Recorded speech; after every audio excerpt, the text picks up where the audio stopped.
नमस्कार दोस्तों। आज हम जिस टॉपिक पे परामर्श करने जा रहे हैं वो है risks and complications in total hip replacement.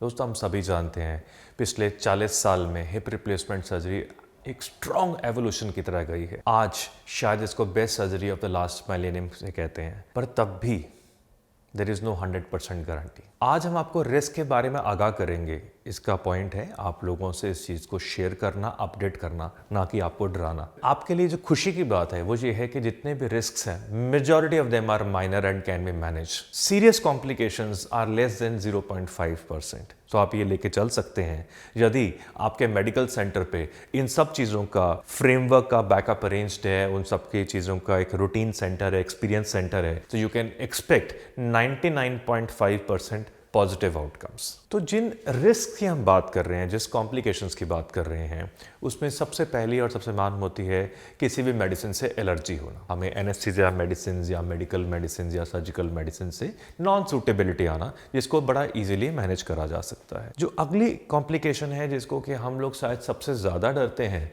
वो है इन्फेक्शन। हम दुनिया का बेस्ट सिस्टम सेंटर्स भी क्रिएट करते हैं, super specialised OTs, HEPA filter OTs, space suits जो मैं यूज़ करता हूँ, ये सब कुछ यूज़ करने के बाद भी हर 500 या 1000 के अंदर किसी ना किसी में इन्फेक्शन आएगी।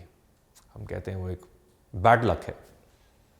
मेजॉरिटी वो सारे सिस्टम्स करे जाते हैं, एंटीबायोटिक्स को यूज़ करना, सुपर क्लीन सिस्टम को रखना ताकि इन्फेक्शन का रिस्क बिल्कुल नहीं हो, but less than 0.5% will still develop infection. Majority infections जो अर्ली इन्फेक्शंस होती हैं वो माइल्ड होती हैं और वो सिंपल एंटीबायोटिक से सेटल कर जाती हैं। रेयरली हमें उस जॉइंट को दोबारा से ओपन करके क्लीन आउट करना पड़ता है। इन दोनों चीज़ों करने के बाद हमारी जो इन्फेक्शंस हैं वो भी 60 to 70% केसेस में सेटल डाउन कर जाती है। रेयर केसेस में जहाँ पर लेट इन्फेक्शन आए, किसी पेशेंट को उसके यूरिन की वजह से, इन्फेक्शन की वजह से, या दांतों के इन्फेक्शन या कहीं और बॉडी में आने से, आफ्टर ऑल जब बैक्टीरिया हमारी बॉडी में आएंगे तो हमारे ब्लड के द्वारा वो आर्टिफिशियल बॉडी पार्ट्स यानी कि इम्प्लांट्स की कैप तक सबसे पहले पहुंचते हैं। और यदि वो इन्फेक्शन आपकी इम्प्लांट के मेटल और सीमेंट के बीच में फंस जाए तो वहाँ पर कई बार इम्प्लांट्स को लूज कर देती है।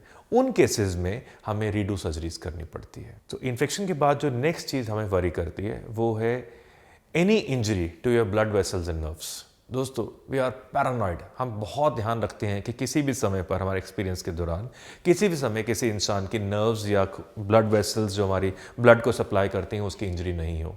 और ये बहुत ही रेयर कॉम्प्लिकेशन है, शायद 3-4 हज़ार में से किसी एक सर्जरी में इसकी आती है। वो भी वो केसेस जहाँ पर कई बारी एबनॉर्मल भगवान के बनाए हुए रूट्स होते हैं या एबनॉर्मल ट्रैक्स होते हैं, या वो ब्लड वेसल्स जो हैं वो बहुत ज़्यादा स्टिफ हो चुकी कैल्शियम के डिपॉजिट होने से, उन सब केसेस के अंदर। अदरवाइज ये बहुत ही रेयर कॉम्प्लिकेशन है और कभी हो भी जाए तो आपके वेस्कुलर सर्जन्स उसमें मैनेज करके वो चीज़ें कंट्रोल हो सकती हैं। इसके बाद जो नेक्स्ट चीज़ हमें वरी करती है वो है clots in your leg veins और थाई वेन्स। इस चीज़ को हम कहते हैं डीवीटी, डीप वेन थ्रोम्बोसिस। किसी भी सर्जरी के बाद, चूल्हे की सर्जरी के बाद, हमारी जो वेन्स हैं, जो हमारी ब्लड वेसल्स हैं, जो हमारे हार्ट की और ब्लड को लेकर आती हैं, उसमें टांग की वेन्स में या हमारी थाई की वेन्स में क्लॉट आ सकता है। और अगर हम अनलकी हो और वो क्लॉट फैल के हमारे लंग्स और हार्ट तक भी जा सकता है, जो कि हमारे लिए एक रिस्की सिचुएशन होती है, जैसे पल्मोनरी एम्बोलिज्म कहते हैं, जो कि बहुत बहुत रेयर है पर होती है। इसी वजह से, ताकि आपके अंदर किसी के अंदर क्लॉट फॉर्मेशन नहीं हो, उसके लिए बहुत सारे सिस्टम्स मैनेज होते हैं। ये शायद प्रॉब्लम हर 100 में से किसी एक को आए क्लॉट की, लेकिन हम हर 100 पेशेंट्स के अंदर ब्लड थिनर्स को यूज़ करते हैं, यानी कि खून पतला करने की दवाई, ताकि आप में क्लॉट बनने की संभावना सबसे कम हो। लेकिन उसके बाद भी अगर किसी में क्लॉट बन जाता है मेडिकेशन लेने के द्वारा, तो उनमें हाई डोज ब्लड थिनर्स दिए जाते हैं। इन सब पेशेंट्स को हम अर्ली एम्बुलेशन यानी कि सर्जरी करने के 3 घंटे बाद ही चलाना शुरू कर देते हैं। सो क्लॉट रोकने के लिए 3-4 चीज़ें हैं। नंबर 1, आप ब्लड थिनर्स को हर पेशेंट में यूज़ करेंगे जहाँ पॉसिबल है। नंबर 2, अर्ली एम्बुलेशन यानी कि जितनी जल्दी हो सकता है पेशेंट को चलाना शुरू कर दो। Number 3, exercises like ankle pumps, उनमें हम स्टॉकिंग्स यूज़ करते हैं। बहुत सारे ऐसे गैजेट्स होते हैं ताकि क्लॉट फॉर्मेशन चांसेस नहीं हो। और जिन पेशेंट्स में, मान लो हार्ट पेशेंट्स हैं या जिनमें पहले क्लॉट की संभावना ज़्यादा रही हो, उन केसेस में हम मेडिकल और कार्डियक टीम्स के साथ फॉलोअप करके उनके द्वारा दिए हुए उपचार को फॉलो करते हैं। किसी भी हिप रिप्लेसमेंट के बाद एक कॉम्प्लिकेशन जिसको हम पूरा जीवन ध्यान रखते हैं वो है डिस्लोकेशन। डिस्लोकेशन मतलब एक बॉल है जो कप से बाहर स्लिप आउट कर जाता है। अगर बॉल क्लिप के बाहर स्लिप आउट कर गया तो उस केसेस में, ज़्यादातर केसेस में, आप उसको रिलैक्स करके एनेस्थीसिया देके अपनी जगह वापस लेके आ सकते हैं। कई बार हमें उसको एनेस्थीसिया देके ऑपरेट करके फिजिकली उसको अंदर डालना पड़ता है।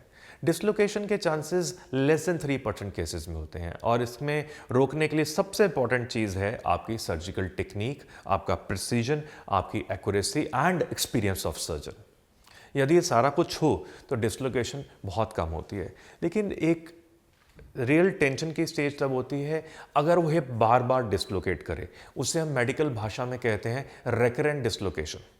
अगर रेकरेंट डिस्लोकेशन है तब उस समय आपको उस पेशेंट को दोबारा ऑपरेट करना पड़ता है और उस पार्ट्स को लेंथन अप करना पड़ता है। डिस्लोकेशन कंट्रोल के बाद जो अगला स्टेप, जिसके लिए कि शायद सबसे ज़्यादा law suits, medical legal cases होते हैं, वो है लिम्ब लेंथ डिस्क्रिपेंसी। इसी वजह से हर चूल्हे वाला आदमी आके पूछता है, डॉक्टर साहब मेरी टांगें क्या बराबर हो जाएंगी? अब ये इतना सरल और इतना आसान आंसर नहीं है। जिस समय आपका चूल्हा खराब हुआ वो स्लोली वेयर एंड टियर से कोलैप्स करता गया। कुछ महीने या कुछ सालों के अंदर आपकी वो शॉर्टनिंग यानी कि टांग छोटी हो गई। अब क्योंकि वो इतना स्लोली होती है कि टांग छोटी होने का ज़्यादातर केसेस में एहसास भी नहीं होता। जब वो उस पेशेंट में ऑपरेट करते हैं और उनको एक नॉर्मल लेंथ पे भी ले जाते हैं तो मेजॉरिटी पेशेंट्स में कुछ महीने तक उनको हमेशा लगता है मेरी टांग लंबी होगी, क्योंकि जो टांग छोटी हुई थी वो तो महीने सालों में हुई थी और जो सीधी हुई वो कुछ घंटे में हो गई। तो इसलिए कुछ महीने तक पेशेंट को ऐसा हमेशा एहसास होता है कि शायद मेरी ऑपरेटेड लेग लंबी हो गई और मेरी सर्जरी गलत हो गई। आई वुड सजेस्ट आप लोग पैनिक नहीं करें, क्योंकि लगभग 6 महीने के अंदर आपको वो नॉर्मलसी मिल जाएगी। और टांग लंबी होना या, और भगवान ने हमारी फितरत भी ऐसी इतनी अच्छी बनाई है कि हमारी जो बॉडी है, जो पेल्विस है, जो तकड़ी है, वो लगभग 1 to 2 सेंटीमीटर तक उसको एब्जॉर्ब कर लेती है। तो हमें रियल समस्या तब आती है जब 2 सेंटीमीटर से ज़्यादा टांग लंबी हो, जो कि बहुत ही रेयर केसेस में होता है। कई बारी सर्जन्स को इंटेंशनली उसको लंबा करना पड़ता है, यानी कि किसी का फ्रैक्चर हो गया और उसका आसपास का जो मांसपेशियां हैं, कैप्सूल, फट गया। अब उसमें करने के बाद आपको लेंथ के साथ साथ उसकी स्टेबिलिटी भी मेंटेन करनी है। यदि वो पोर्शन सॉफ्ट है और इलास्टिक है, आपको उसकी लंबाई बढ़ानी पड़ती है उसको अपनी जगह पे बॉल को कप के अंदर रखने के लिए। तो कई बारी लेंथनिंग हमें इंटेंशनली करनी पड़ती है ताकि चूल्हा बार बार डिसलोकेट नहीं करे। तो नॉर्मल केसेस में लेंथनिंग आपको कभी परेशान नहीं करेगा। शुरू में अगर आपको टांग लंबी का एहसास भी होता है तो चिंता नहीं करें, कुछ महीने में लेंथनिंग का एपिसोड खत्म हो जाएगा। आजकल हम बहुत सारी टेक्नोलॉजीज़ को यूज़ करते हैं ताकि आपको हम ऑन टेबल लेंथनिंग या शॉर्टनिंग नहीं करें। हमारी body up till 1 centimetre of shortening और लेंथनिंग को अब्जॉर्ब कर लेती है और आपके लिए वो चिंता का विषय कभी नहीं होना चाहिए। जो अगला स्टेप जो हम लोगों के लिए जानना बहुत ज़रूरी है वो है फ्रैक्चर्स। लाइफ में किसी भी समय पर जहाँ पर आपका इम्प्लांट डला हुआ है बॉडी के अंदर, आपको फ्रैक्चर हो सकता है। अगर वो फ्रैक्चर जॉइंट से दूर हो तो आपको सिंपल उसके अंदर प्लेटिंग वगैरह करनी पड़ती है। और यदि वो आपका जॉइंट के अंदर हो या उससे आपका जॉइंट लूज हो जाए, उन केसेस में अनफॉर्चुनेटली हमें वो जॉइंट को बाहर निकाल कर उससे लंबा जॉइंट फिट करना पड़ता है। जैसे आपकी बिल्डिंग की फाउंडेशन वीक हो तो आप एक लंबा सरिया डालते हैं, एक लंबा गार्डर डालते हैं, उसी तरह से फ्रैक्चर्ड एरिया को बाईपास करके उससे लंबे कंपोनेंट्स को हमें कई बार यूज़ करना पड़ता है। दोस्तों, आज हम सब जानते हैं न्यू टेक्नोलॉजीज़ के साथ हिप रिप्लेसमेंट सर्जरी 20 साल 30 साल तक लास्ट करती है। ये मैं आपको टेस्टामेंट नहीं दे रहा हूँ, ये रिसर्च है जो बताती है कि आपकी इतनी लाइफ होती है। और बहुत बार हम एक पेशेंट को बोलते हैं this should be the surgery of your lifetime. But कभी भी आपके अंदर इम्प्लांट जाएगा, it can have 2 things, either you will outlive the implant or the implant will outlive you. तो दोस्तों, जहाँ पर हर चीज़ के अंदर अपसाइड के साथ कोई डाउन साइड भी होती है। जैसे आप देखेंगे हवाई जहाज़ जो बिल्कुल बढ़िया जाता है वो कभी हाईजैक भी करता है, कभी क्रैश भी करता है, बहुत रेयर होता है।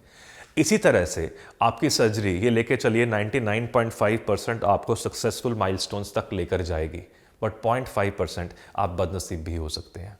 बट खुशी की बात यह है, even if as a say your marriage does not last, there is a chance to remarry again. तो इसी तरह से अगर किसी परामर्श रीजन की वजह से आप में कोई कॉम्प्लिकेशन आ गई तो हम उसको रीडू सर्जरी से, रिविजन सर्जरी से फिर दोबारा एक सामान्य जीवन की ओर लेकर जा सकते हैं। So if you have hip problems, do not worry, do not fair.